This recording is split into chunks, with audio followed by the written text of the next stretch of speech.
Chances are you've never heard of a woman named Darlene Druyan. She believes that no matter what the circumstances, she's in charge. I take very seriously the fact that I am a steward of the taxpayer, and I think I have a very clear, crisp record. I am also not a shrinking violet. If I don't like something, I don't sit there and keep my mouth shut. I do something about it. Inside the fortress of American power sits one of America's most trusted officials, and she holds the fate of billions in her hands. Her decisions alone shaped the future of war and peace for a decade. But today, federal investigators were closing in. Emails, secret meetings, and whispers pointed to a shocking betrayal.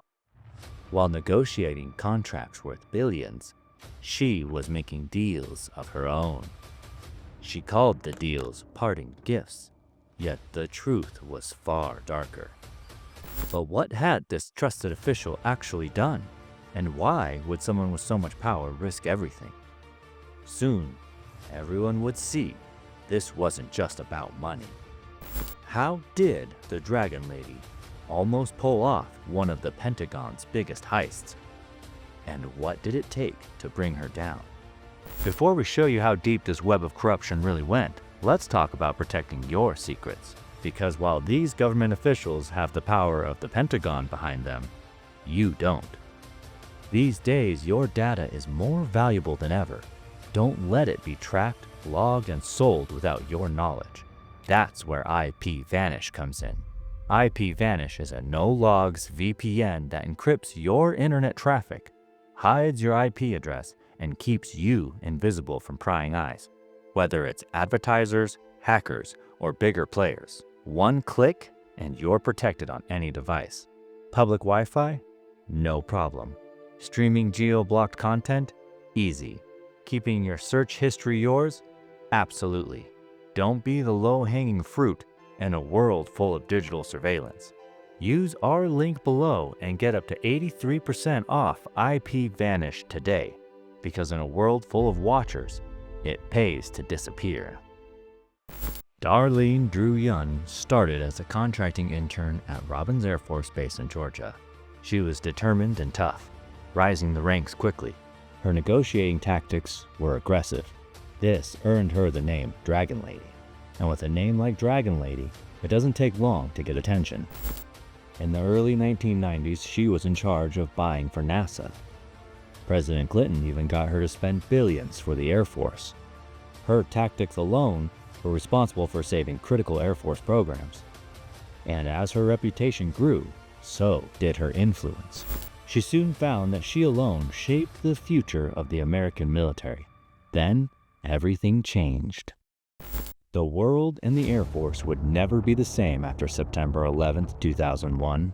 Overnight, global security would become the nation's top priority, and the Dragon Lady found herself smack dab in the middle of it. The Air Force had new demands to have global reach and rapid response.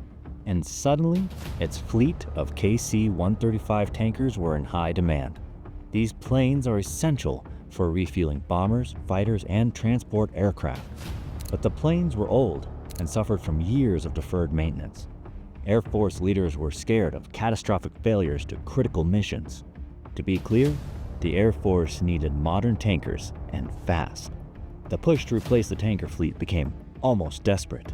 It was the sense of urgency that shaped every decision in the next few years. With the nation in crisis, Druyan saw her chance and made her move. She pushed for sole source deals, advanced payments, and quick action. These moves bypassed the usual bidding process. Even before any wrongdoing came to light, the moves sparked controversy. Uniformed officers questioned the logic behind her deals. Yet, Druyan assured them everything was fine, but her actions created dangerous conflicts of interest hidden from most. In back rooms, Druyan was quietly negotiating private deals. She and Boeing executives exchanged secret messages. They worked hard to keep their dealings out of sight. But secrets rarely stay hidden for long, and soon, the cracks began to show. Drew Young secured Boeing for 100 new refueling tankers. As the tanker deal progressed, a few insiders grew suspicious. Whistleblowers noticed the lack of competition and unusually high prices. Some officials tried to alert their superiors to the irregularities, but their concerns were brushed aside and ignored. Meanwhile, Drew Young continued to manipulate the process in Boeing's favor. She tweaked bid ratings to make Boeing look unbeatable. She even exposed pricing data from Airbus, Boeing's main competitor. This gave Boeing unfair advantages in the negotiating rooms. Drew Young's actions crossed clear ethical and legal lines.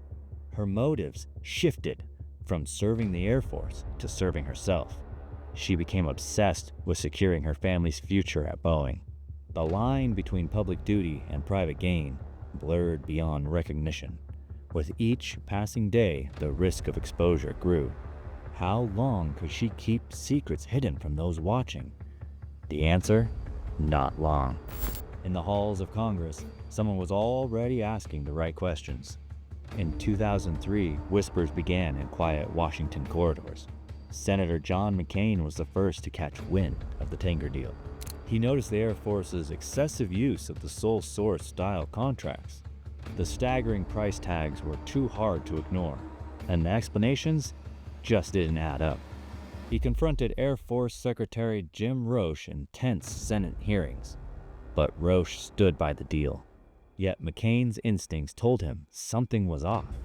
There were gaps in the Air Force's claims about the tanker's urgency. The Air Force never formally requested new tankers in the president's budget, a mandatory requirement for these types of purchases. Yet $30 billion quietly found its way into the 2002 Defense Appropriations Bill. Air Force leadership claimed the tanker deal was only a lease program. This would allow them to bypass the presidential authority requirement. Yet later it would be determined it was a lease purchase, and it would profit Boeing $6 billion more than an outright purchase. McCain's team launched a quest for internal emails, memos, and contract files. Of course, Pentagon officials dragged their feet. They were reluctant to hand over documents. Undeterred, investigators pressed on as the tides would soon turn.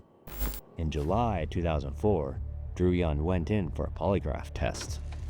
The Dragon Lady failed. She would admit to giving special treatment to Boeing, even going so far as to fabricate diaries to support her original story. The Air Force was forced to turn over documents. Internal memos showed there was actually no reason for the replacement, contradicting Air Force leaders' claims about urgent needs. They discovered Drew Young had rigged contract ratings and inflated prices. Her emails to Boeing executives called the tanker deal a parting gift. The evidence incriminated Boeing CFO Michael Sears. Both worked hard to keep their dealings hidden from the public. Yet as the truth surfaced piece by piece, the scale of the scandal became alarming. How far did the web of influence reach? Who else was implicated in the scheme? It wouldn't be long before the whole world found out. Mumblings of the investigation soon spilled into the media, igniting a firestorm. National headlines broadcast the scandal. The public was shocked, and the defense world was shaken. Drew Young's image as a respected, tough negotiator collapsed overnight. She was forced to resign from the Air Force under a cloud of disgrace. Boeing swiftly fired Michael Sears and scrambled to distance itself from the fallout, and the Air Force canceled the tanker contract. Federal prosecutors charged Drew Young and Sears with conspiracy, conflict of interest, and illegal employment negotiations. Both pleaded guilty, acknowledging they had broken several federal laws. She was fined a measly $5,000, while Sears was fined a mere $250,000.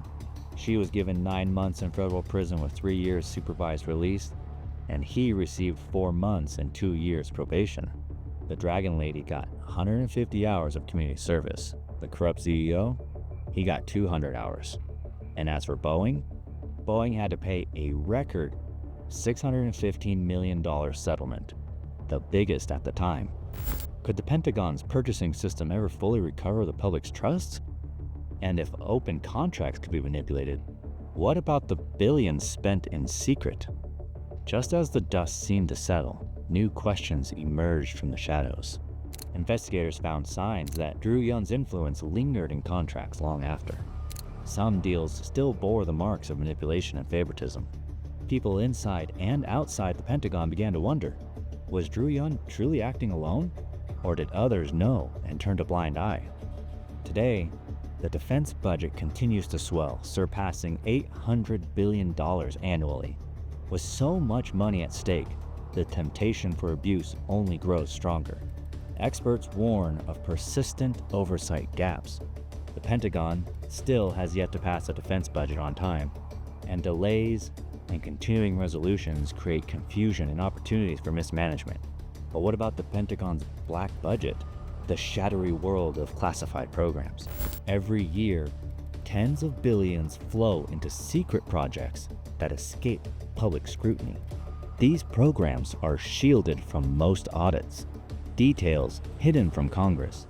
The Dragon Lady scandal proved how easy it is to steer billions in plain sight. But what about the billions that never see the light at all? To understand the true scope of the risk, we have to look into the shadows themselves. Welcome to the world of the Pentagon's black budget. Here, secrecy is the rule. Every year, tens of billions vanish into classified programs, hidden behind layers of bureaucracy, code names, and vague descriptions. Many are left guessing where the money actually goes. In the world of black budgets, temptation is everywhere. The same pressures that drove Drew Young are multiplied in the shadows. With so few checks and balances, the risks are enormous. If billions can be misdirected in open programs, what's possible when no one's watching at all? The Dragon Lady scandal was a warning shot. It showed how fragile trust can be when oversight fails. But the black budget? That is a fortress built to resist oversight from the start. And every year, the fortress grows. Obscure line items, pass-throughs, and carve-outs are but a few tools. The deeper you look, the more the shadows multiply. And history has shown what's hidden in the shadows doesn't always stay there forever. The story doesn't end here if you want to uncover more hidden truths.